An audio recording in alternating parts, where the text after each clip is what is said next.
소망이 보이지 않아도 깊은 절망 속에도 빛은 꺼지지 않았네.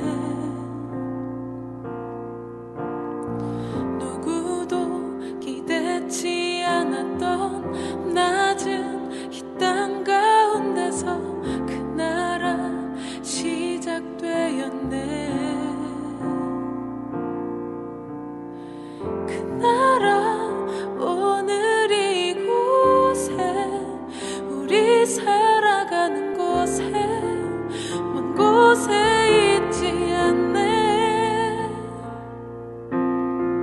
주가 일하시는 곳에 여전히 소망이 있네. 주께 포기란 없네.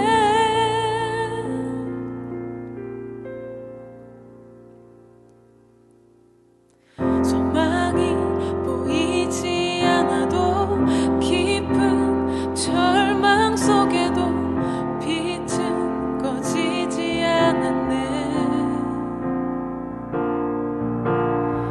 누구도 기대치 않았던 낮은 이 땅 가운데서 그 나라 시작되었네. 그 나라 오늘 이곳에 우리 살아가는 곳에 먼 곳에 있지 않네. 주가 일하시는 곳에 여전히 소망이 있네. 주께 포기란 없네. 그 나라 오늘 이곳에 우리 살아가는 곳에 먼 곳에 있지 않네. 주가 일하시는 곳에 여전히 소망이 있네. 주께 포기란 없네.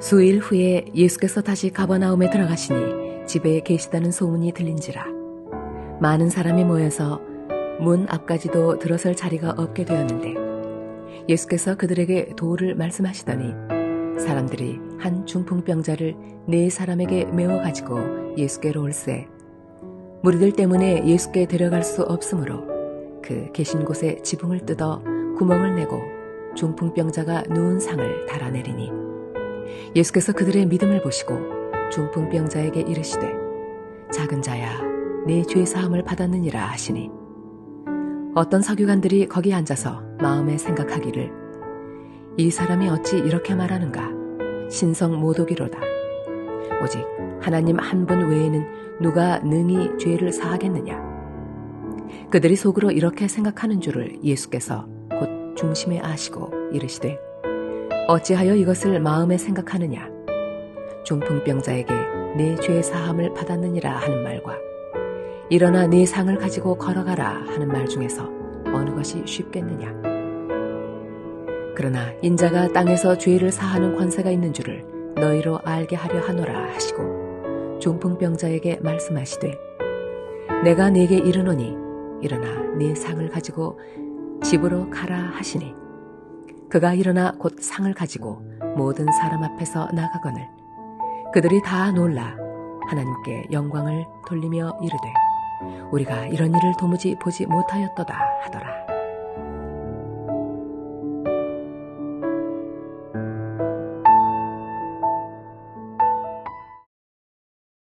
여러분, 성경을 보면 에서가 야곱보다 더 남자다웠다 그렇게 기록합니다. 사냥도 잘하고요, 그리고 몸도 좋고 아주 씩씩했어요. 반면에 야곱은 여자같이 좀 소심했어요. 더군다나 간사하기까지 했습니다. 태어날 때부터 형의 발꿈치를 붙잡지 않나. 눈이 어두운 아버지를 속여서 축복을 가로챌 정도로 사기꾼 기질도 있었어요. 그런데 하나님은 씩씩한 에서가 아니라 간사한 야곱을 선택하시고 그리고 사용하셨습니다. 도대체 왜 하나님께서는 에서가 아닌 야곱을 선택하셨을까요? 물론 여러 가지 이유가 있었겠지만 그 중에 하나는 바로 야곱의 적극성 때문이었다라고 생각합니다. 다른 건 몰라도 이 적극성 하나만큼은 야곱을 따라올 사람이 없었거든요. 장자권을 얻기 위해서도 적극적이었고, 외삼촌 라반의 집에서 아내를 얻거나 재산을 불리는 일에도 아주 적극적이었어요. 그런가 하면 야복강가에서 천사를 만나서 씨름을 할 때도 밤이 셀 때까지 아주 죽기 살기로 매달립니다.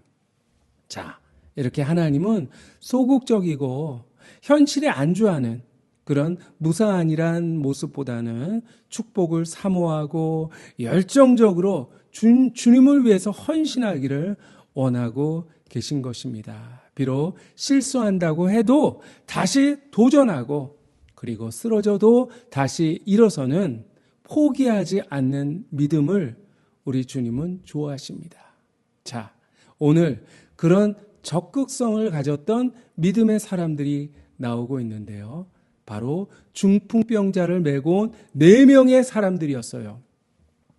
그들은 중풍병자를 살려야 하겠다라고 하는 일념 하나로 상에 메워가지고 그를 예수님에게 데리고 갑니다. 자, 그런데 장애물을 만나게 되죠. 그날따라 수많은 사람들이 예수님에게 몰려와서 예수님이 계시는 그 집 문 앞에까지도 꽉꽉 들어차서 예수님을 도저히 만날 수 없는 그런 상황을 만나게 됩니다. 보통 사람 같았으면 오늘은 안 되겠네. 다음에 다시 와야지. 이렇게 그냥 포기하고 돌아가거나 아니면 거기 모인 모든 사람들이 다 돌아갈 때까지 마냥 기다리기만 했을 거예요. 자, 그런데 그들은 어떻게 했습니까? 아주 기발한 아이디어를 생각해냅니다. 지붕 위로 올라가서 그 지붕을 뜯어내고 그 아래로 중풍병자가 누워있는 상을 예수님 앞에까지 달아내린 거예요. 여러분, 생각해 보십시오. 사람들이 꽉 차 있고 그리고 예수님이 말씀을 전하시는 바로 그곳으로 갑자기 큰 소리가 나면서 지붕 재료들이 다 우르르 떨어져 내립니다. 모두가 깜짝 놀라 막 고함을 지르면서 그 지붕 위에 있는 사람들을 비난했을 거예요. 하지만 그들은 개의치 않았습니다. 여러분, 죄송합니다. 하지만 이 친구를 반드시 고쳐야만 합니다.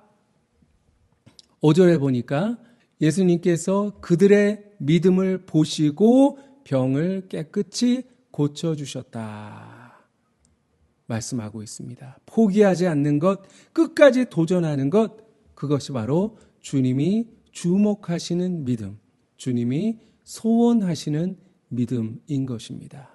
여러분, 혹시 날이 갈수록 점점 우리의 믿음이 식어가고 그리고 타성에 젖어가고 있지 않습니까?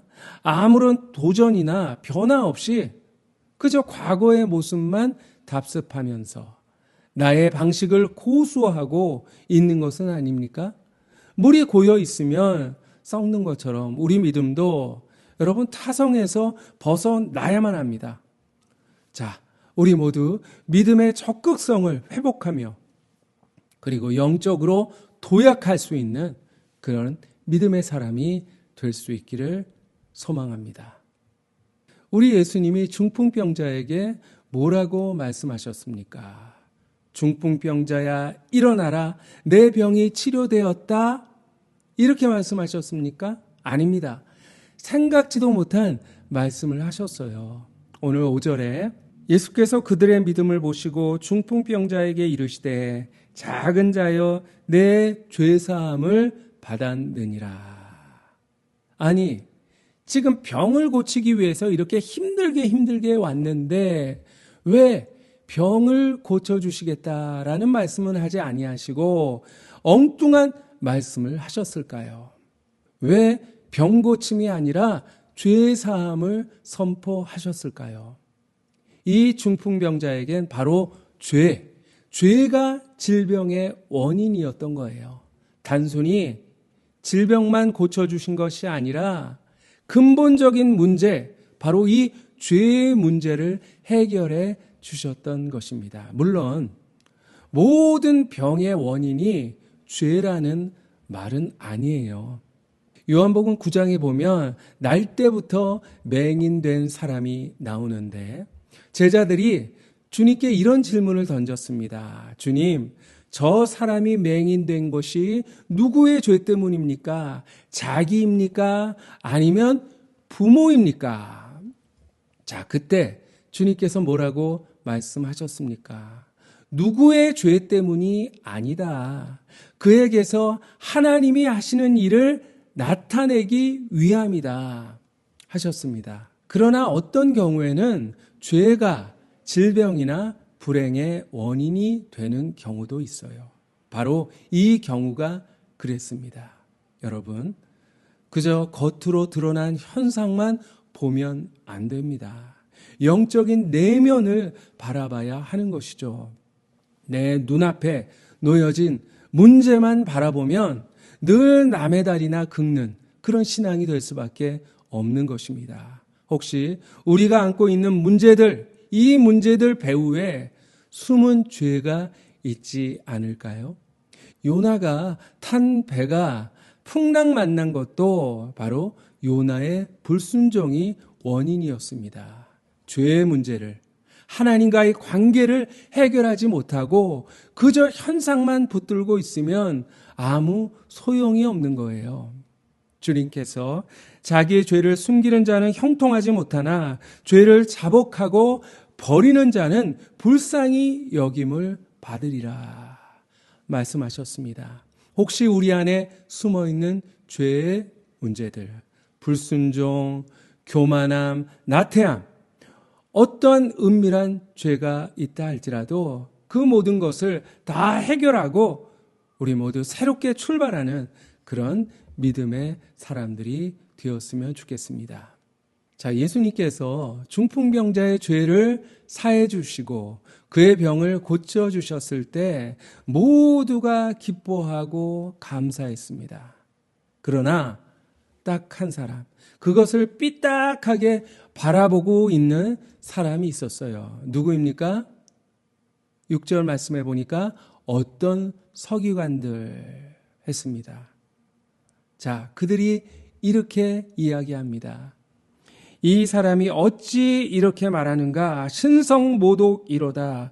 오직 하나님 한 분 외에는 누가 능히 죄를 사하겠느냐? 무슨 말입니까? 아니, 하나님만 죄를 사하실 수 있는데 예수, 네가 뭔데 죄를 사해? 그렇게 말했던 것이죠. 여러분, 항상 삐딱한 사람들이 있어요. 누가복음 15장에 집을 나간 탕자가 허랑방탕하게 살다가 집에 돌아옵니다.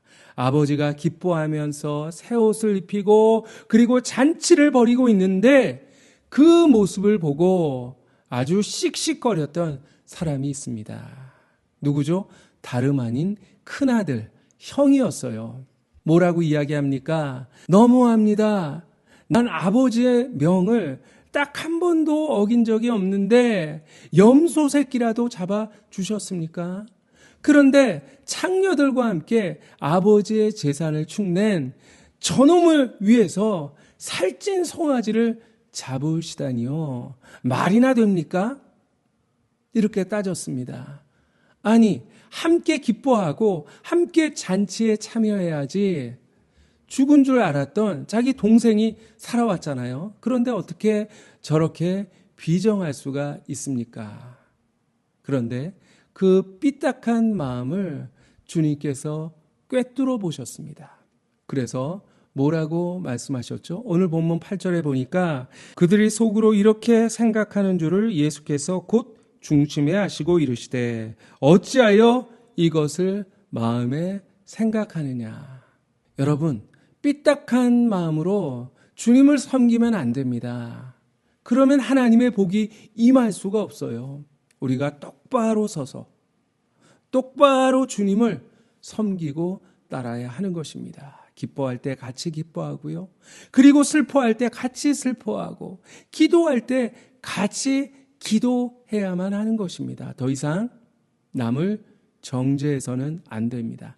남을 비판하지도 마세요. 아니, 자기 믿음 하나도 지키기도 바쁜데 이러쿵 저러쿵 남의 믿음을 판단하고 남의 행동을 험담할 시간이 여러분 어디 있습니까? 남의 눈 속에 있는 티를 지적하기 전에 내 눈에 뭐가 있나 한번 들여다 볼 수 있어야 하는 것입니다. 혹시 우리 안에 대들보가 있지 않습니까? 우리 안에 석가래가 끼어 있지 않습니까? 주님께서 너희가 비판하는 그 비판으로 너희가 비판을 받을 것이요. 너희가 헤아리는 그 헤아림으로 너희가 헤아림을 받을 것이다. 얼마나 무서운 말씀인가요? 내가 남을 판단하는 그 기준으로 주님께서 나를 판단하시겠다라고 하는 것입니다. 여러분, 고 정주영 회장님은 아주 미물에 불과한 빈대에게서 기억과 정신을 배웠다고 그렇게 이야기했습니다. 젊은 시절 그분이 인천 부두에서 막노동을 했는데요. 그분이 생활하는 노동자 합숙소는 그야말로 빈대 지옥이었다고 해요. 빈대가 득실득실 거려서 도저히 잠을 잘 수가 없었다고 합니다. 하루는 도저히 잠을 잘 수가 없어서 밥상 위에 올라가서 잠을 청했대요. 그러나 빈대가 그 밥상 위로 올라가서 막 물어뜯었대요. 그래서 아이디어를 냈다고 합니다. 대야 4개에 물을 가득 담은 뒤에 밥상 다리 4세 하나씩 담궈 놓았습니다. 그러자 빈대가 그 물 때문에 올라오지 못해서 밥상 위에서 편히 잘 수 있게 되었습니다. 그런데 이게 웬일입니까? 사흘쯤 지나자 다시 빈대가 막 물어뜯기 시작하는 거예요. 아니, 어떻게 물을 피해서 빈대가 이 위에까지 올라올 수 있었을까? 가만 살펴보니까 그 빈대들이 벽을 타고 천장으로 올라간 다음에 밥상 위로 뚝 떨어지는 것이 아닙니까? 이렇게 기발한 빈대 행동을 보면서 혼신을 다해서 노력하면 목표를 달성할 수 있다라는 교훈을 얻었다고 합니다. 이것이 바로 정주영 회장의 빈대 정신입니다. 그 후로 부하 직원들이 어렵습니다, 방법이 없습니다 라고 불평할 때마다 자네 해봤어? 해보고 안 된다고 하는 거야? 하면서 호통을 쳤다고 하죠. 사랑하는 성도 여러분, 여러분은 해보셨습니까? 기도해보고 도전해보고 순종해보고 안 된다, 어렵다 그렇게 낙심하고 있는 것입니까? 여러분, 주님은 우리를 위해서 항상 적극적이셨습니다. 결코 포기하지 않으셨어요. 오늘 지붕을 뜯어낸 이들의 믿음을 우리가 본받아서 보다 적극성을 가지고 주님을 따르고 믿음으로 도전하는 저와 여러분이 될 수 있기를 간절히 주님의 이름으로 축원합니다. 기도하겠습니다. 하나님 아버지, 감사합니다. 주님의 그 적극적인 사랑을 감사합니다. 우리 하나님, 당신의 외아들까지 우리를 위해서 내어 주실 정도로 적극적으로 우리를 사랑해 주셨고, 우리 예수님, 우리를 구하시기 위해서 십자가에서 당신의 피와 살을 우리를 위해서 아낌없이 내어 주셨나이까.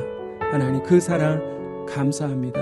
이제 우리도 주님의 그 적극성을 본받게 하여 주시옵시고, 어떤 어려움이 있다 할지라도, 어떤 난관이 우리 앞에 있다 할지라도 낙심하거나 걱정하지 아니하고 적극적으로 기도하고 적극적으로 순종하는 그런 믿음의 사람으로 굳게 설 수 있게 하여 주시옵소서. 하나님, 우리는 연약합니다. 너무나도 연약합니다. 주님, 우리를 꼭 붙잡아 주셔서 우리가 적극적으로 도전할 때 주님, 우리를 도와주시고 우리로 하여금 능히 감당할 수 있도록 주님께서 역사하여 주시옵소서. 감사드리며 모든 것 주님께 맡기며 예수 그리스도 이름으로 기도하옵나이다. 아멘. 이제는 예수 그리스도의 은혜와 하나님의 사랑과 성령님의 인도하심이 보다 적극적인 믿음으로 주님을 따를 것을 다짐하는 사랑하는 모든 주님의 백성들 머리머리 위에 이제부터 영원히 항상 함께 하시기를 간절히 축원하옵나이다. 아멘.